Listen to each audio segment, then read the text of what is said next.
On this episode of Old Joe's Reminiscence, when Orson Welles produces a radio play by updating The War of the Worlds by H.G. Wells, he creates a near panic in some listeners who don't realize that it's only a play.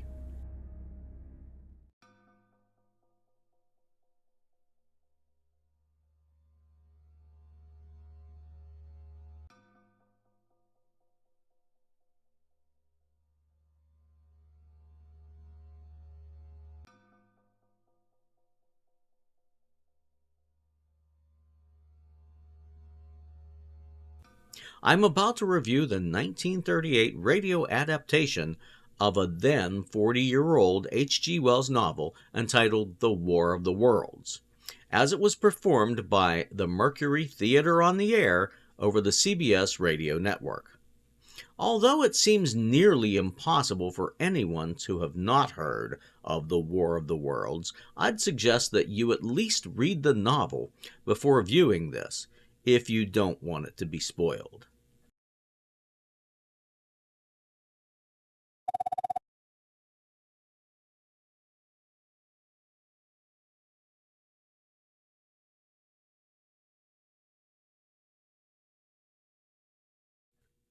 I first heard the War of the Worlds radio broadcast as part of a high school class.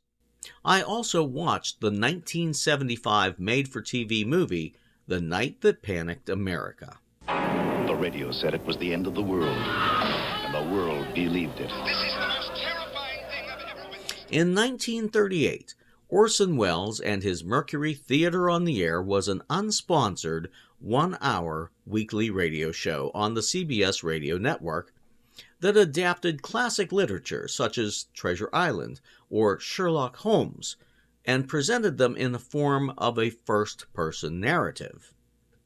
The War of the Worlds was the 17th show of the Mercury Theater series. They had presented Around the World in 80 Days the previous week. But on October 30th, 1938, it was a production of H.G. Wells' War of the Worlds that would gain worldwide attention. The show started out with a brief announcement by CBS presenter Dan Seymour, and then they played the intro, a few bars of Tchaikovsky's Piano Concerto No. 1, to open the show. The War of the Worlds by H.G. Wells. Orson Welles began with a brief reading from the opening chapter of the novel. It was updated to the times with news of war scares and millions of people listening in on radios. Ladies and gentlemen, the director of the Mercury Theater and star of these broadcasts, Orson Welles. We know now that in the early years of the 20th century, this world was being watched closely by intelligences greater than man's. Orson Welles was born on May 6, 1915 in Kenosha, Wisconsin.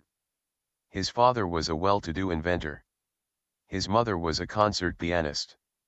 He was orphaned at the age of 15. He started his acting career on stage and he first appeared on radio in 1934. Along with John Houseman, Welles formed the Mercury Theater in 1937. His first distributed film, Citizen Kane, was published in 1941. The film was a box office failure, losing $150,000. It's also regarded by many to be the best film ever made. Many of his films were considered failures, but he won several awards too. Known for his deep voice, Welles was considered for the voice of Darth Vader. Orson Welles died on October 10, 1985. The writers had found the main character of H.G. Wells' The War of the Worlds to be rather boring. Too boring for radio, in fact. So, they decided to beef up the drama by interspersing a few fake news reports. The first of which seemed innocent enough. There was a rough fade-in to the end of a simulated radio broadcast by actor of radio, stage, film, and later television, Paul Stewart. This weather report comes to you from the Government Weather Bureau. He didn't say whose government, and that's because there were some script changes made. Those alterations were made at the behest of the network. For instance, The script changed references to actual news agencies, government bureaus, hotels, universities, and several other public buildings so as to avoid being sued by those entities. They even omitted a reference to the network itself by changing the Columbia Broadcast Building to simply the Broadcast Building. They took us to the Meridian Room in the imaginary Hotel Park Plaza in downtown New York. There we would be entertained by the music of Ramon Raquello and his orchestra, introduced by William Alland. From the Meridian Room in the Park Plaza Hotel in New York City, we bring you the music of Ramon Raquello and his orchestra. Orson Welles would use him again in his film Citizen Kane.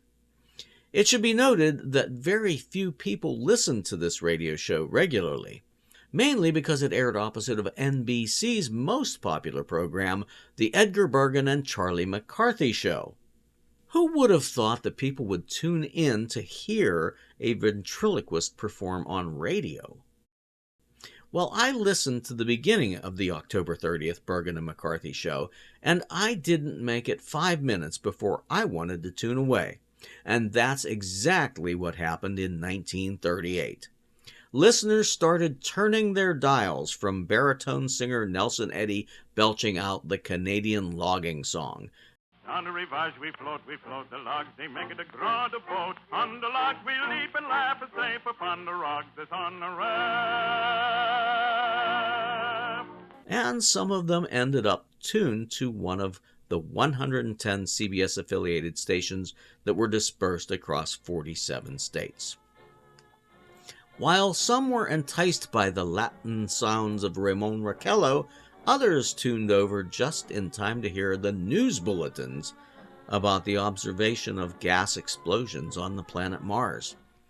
Ladies and gentlemen, we interrupt our program of dance music to bring you a special bulletin from the Intercontinental Radio News.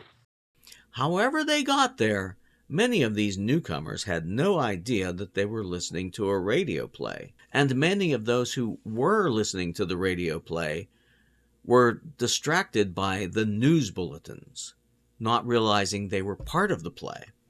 Actor Frank Reddick portrayed reporter Carl Phillips, who was dispatched to the Princeton Observatory to interview Professor Richard Pearson, who was played by Orson Welles himself. Professor Pearson stands directly above me on a small platform, peering through the giant lens. Professor, may I begin our questions? At any time, Mr. Phillips. Professor, would you please tell our radio audience exactly what you see? Not canals, I can assure you, Mr. Phillips. Although that's the popular conjecture of those who imagine Mars to be inhabited. During the interview, the professor gets a telegram, which he allows the reporter to read on the air. 9:15 p.m. Eastern Standard Time. Seismograph registered shock of almost earthquake intensity occurring within a radius of 20 miles of Princeton. Please investigate. Signed, Lloyd Gray, Chief of Astronomical Division. The professor brushes it off as merely a coincidence, and then Carl Phillips sends it back to the New York studio. It sounds just like a real news event. There's a piano interlude, inserted to create suspense, and then announcer Carl Frank takes over the microphone with more bulletins. Ladies and gentlemen, here is the latest bulletin from the Intercontinental Radio News. It is reported that at 8:50 p.m., a huge flaming object, believed to be a meteorite, fell on a farm in the neighborhood of Grover's Mill, New Jersey, 22 miles from Trenton. We'll have our commentator, Carl Phillips, give you a word picture of the scene as soon as he can reach there from Princeton. Why Grover's Mill, you may ask? Well, the scriptwriter had recently gotten lost while driving in New Jersey, and he had stopped at a gas station for a map. It was as simple as throwing a dart at that map to come up with a location. Things were happening pretty fast. In fact, listening again, as I do nearly every October, this is the first time I realized that they'd said several things had happened after 9 p.m. Eastern, and it was only 10 minutes past 8. Bernard Herrmann and his studio orchestra performed some dance music as the fictional Bobby Millette and his orchestra. Carl Phillips is on his way from Princeton to Grover's Mill. That's a 10-minute drive today. Carl Phillips says that he and the professor made it in 10, but on the show it's only 2. He describes the object, which he says doesn't look like a meteor. It looks more like a huge cylinder. The professor estimates it to be about 30 yards in diameter. He interviews Mr. Wilmoth, the owner of a farm where the cylinder has landed. Mr. Wilmoth is played by Ray Collins, who was a friend of Orson Welles and appeared in Citizen Kane as well. Ladies and gentlemen, this is Mr. Wilmoth. I was listening to the radio and kind of drowsing. That professor fellow was talking about Mars, so I was half dozing and half... Yes, Mr. Wilmoth, and then what happened? Well, as I was saying, I was listening to the radio, kind of halfway. Yes, Mr. Wilmoth, and then you saw something. Well, not first off. I heard something. And what did you hear? A hissing sound like this. He also appeared alongside Cary Grant in The Bachelor and the Bobby Soxer. With the time dilation on radio, we're now 14 minutes into the broadcast, but there are already hundreds of fictitious cars and police converging on that Wilmoth farm. Kenny Delmar voiced one of those policemen on the broadcast. Now, some of the more daring souls now are venturing near the edge. The silhouettes stand out against the metal sheen. One man wants to touch the thing. He's having an argument with a policeman. Kenny was best known for creating his character Senator Beauregard Claghorn for the Allen's Alley portion of Fred Allen's radio program in 1945. Somebody knocked. Who was it? Pardon me, mister. Senator Claghorn's the name. Claghorn, that is. The character was the inspiration for Warner Brothers' cartoon character Foghorn Leghorn. Leghorn, that is. Carl Phillips mentions a sound coming from the cylinder. To simulate the sound of the cylinder opening, a microphone was wired up to the lavatory, and a sound effects engineer slowly opened a jar held over a toilet. Now, we're not more than 25 feet away. Can you hear it now? Professor Pearson? Yes, Mr. Brooks. Can you tell us the meaning of that scraping noise inside the thing? Possibly the unequal cooling of its surface. I say, do you still think it's a meteor, Professor? I don't know what to think. To prepare for the role of Carl Phillips, Frank Reddick studied recordings of Herbert Morrison's live broadcast of the Hindenburg disaster of 1937. It's a terrific crash, ladies and gentlemen. The smoke and the flames now, and the frame is crashing to the ground, not quite to the mooring mast. All the humanity and all the passengers screaming around it. When the top screws off the cylinder and something crawls out, he has to move back. There's a music fill until he comes back on. Then he describes the scene with excitement. Wait a minute, something's happening. Humped shape is rising out of the pit. I can make out a small beam of light against a mirror. What's that? There's a jet of flame springing from the mirror, and it leaps right at the advancing men. It strikes them head on. Oh, Lord, they're turning into flames. Now the whole field's caught up by the woods, the barns, the gas spreading everywhere. It's coming this way now, about 20 yards to my right. Silence. The announcer back at the broadcast building says there's something wrong with their field transmission. I'll bet there is. Bulletins are supposedly coming in from all over. The next announcement is from Brigadier General Montgomery Smith of the state militia.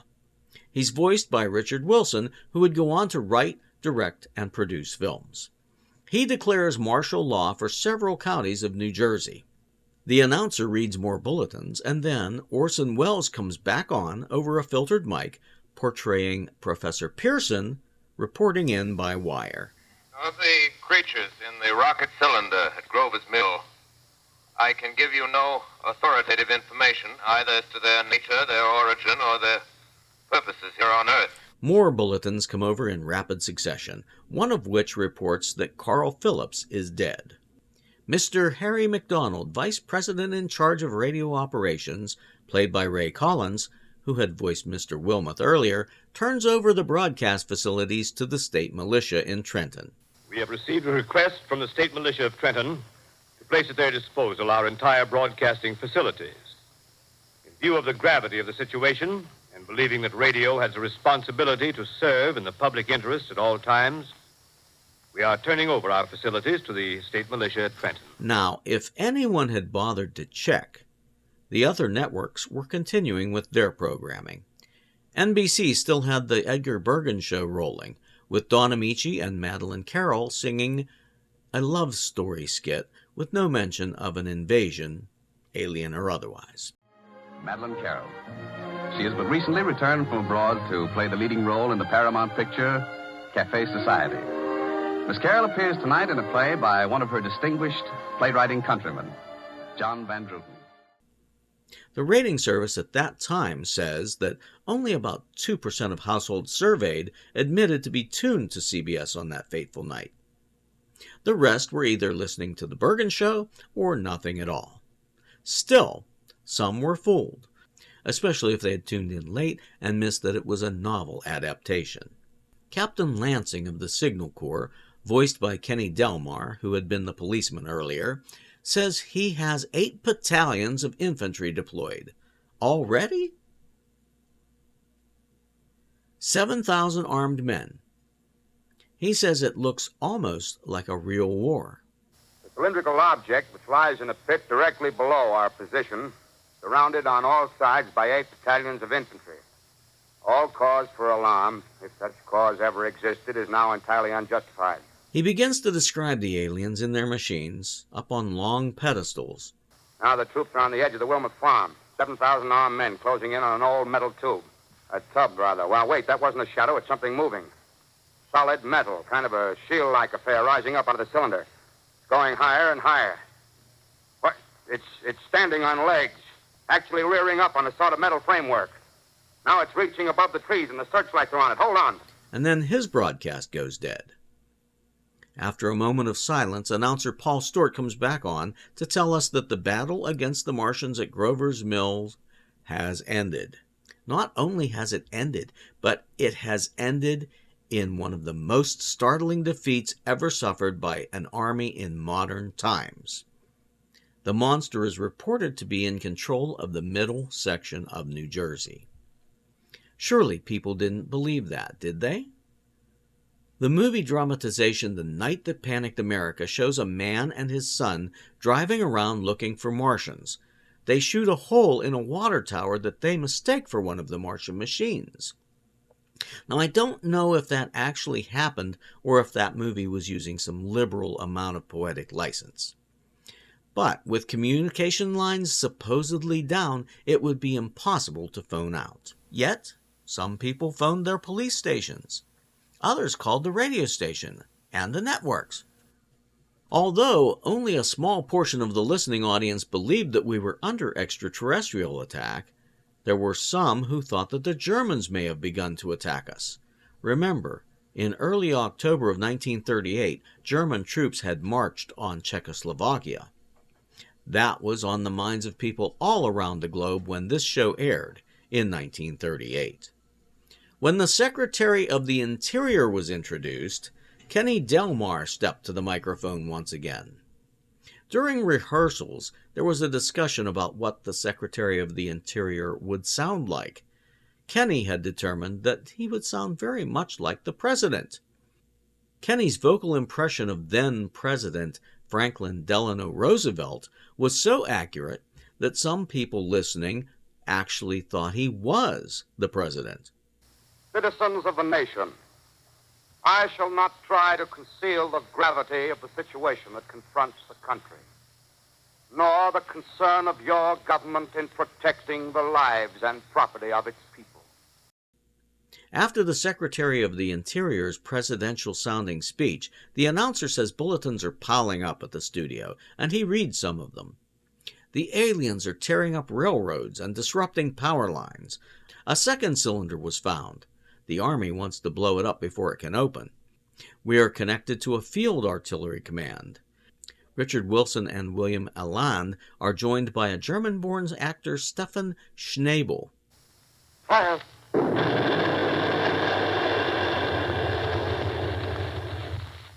You can't see, sir. No coming nearer. Get the range. 23 meters. 23 meters. 23 meters. 22. 22. They cut to an Army lieutenant voiced by Howard Smith, an actor of stage and screen. He's in command of 8 bombers on their way to attack the Martians as they head toward New York City.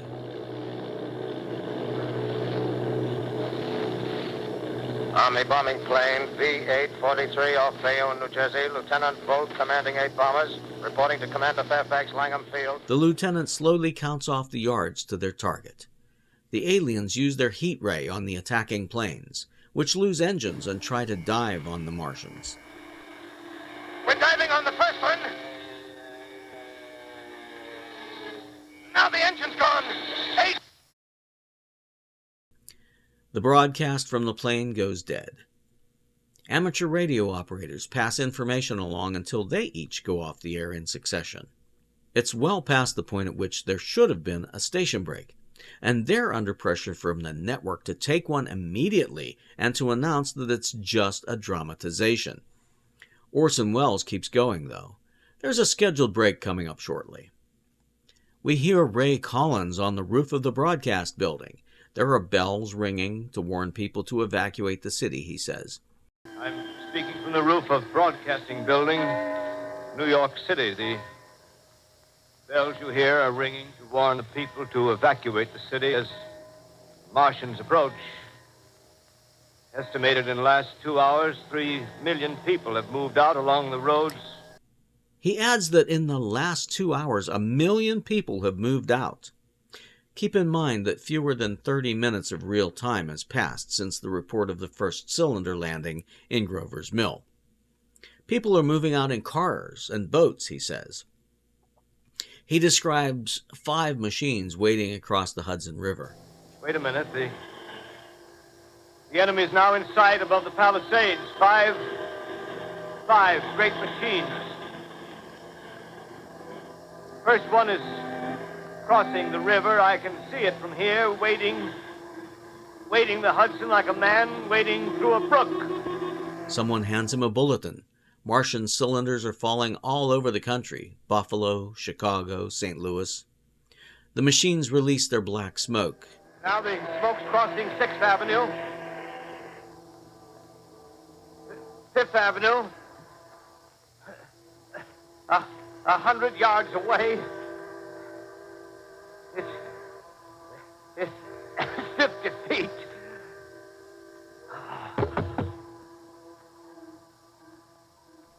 Boat whistles blow in the distance for a short time until they fade as well.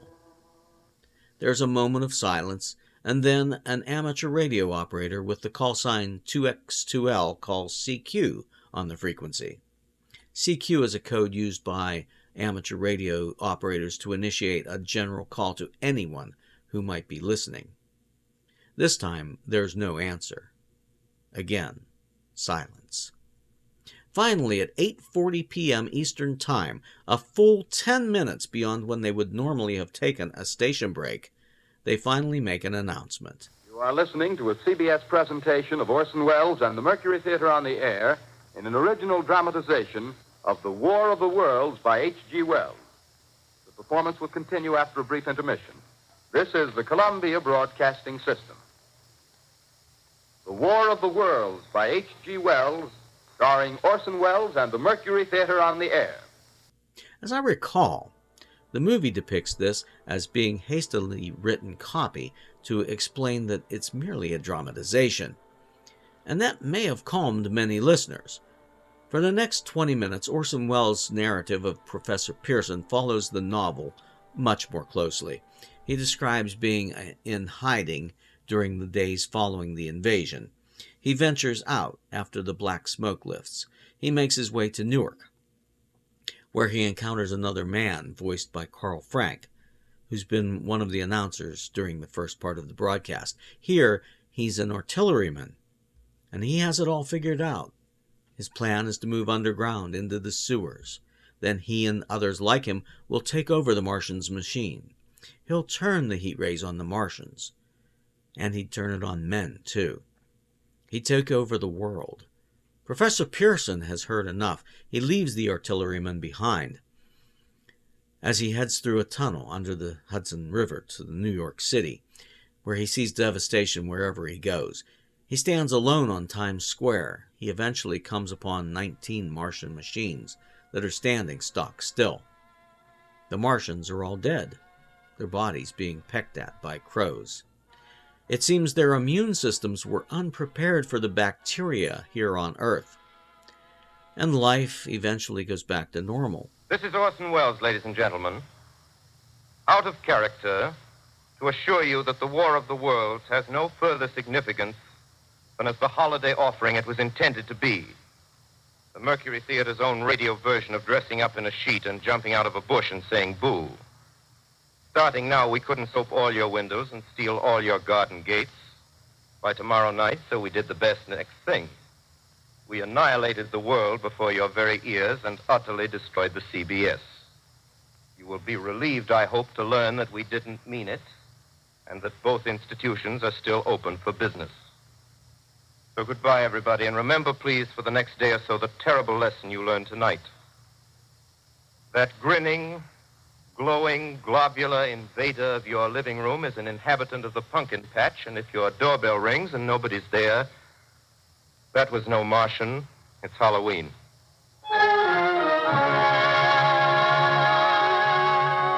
Tonight, the Columbia Broadcasting System and its affiliated stations coast to coast has brought you The War of the World by H.G. Wells, the 17th in its weekly series of dramatic broadcasts featuring Orson Welles and the Mercury Theater on the Air. It seems hard to believe that anyone took this production seriously, but maybe it's not as hard to believe as we think. WKBW in Buffalo, New York aired an updated version in 1968. It was in honor of the 30th anniversary of this original broadcast. They advertised on radio, TV, and in newspapers for weeks ahead of time so that people would know that it was a dramatization. They announced it at each commercial break, too. They did take commercial breaks, and still the phone calls came in by the thousands. Police went on alert. The Canadian government dispatched troops to the U.S. border. Yes, it happened again, 30 years later. People are gullible and easy to fool, even if told it was just a radio show. There were some who, when informed that there were no Martians, accused the operators of trying to cover it up. Ironically, just a month before that original broadcast, the Mercury Theater on the Air had been similarly interrupted with a real bulletin. It was a live report about a war crisis in Munich. And as I've noted, people were on edge. It's quite amusing that this little-known, unsponsored broadcast with barely 2% of listenership could go on to be talked about for many years to come. We studied it in school.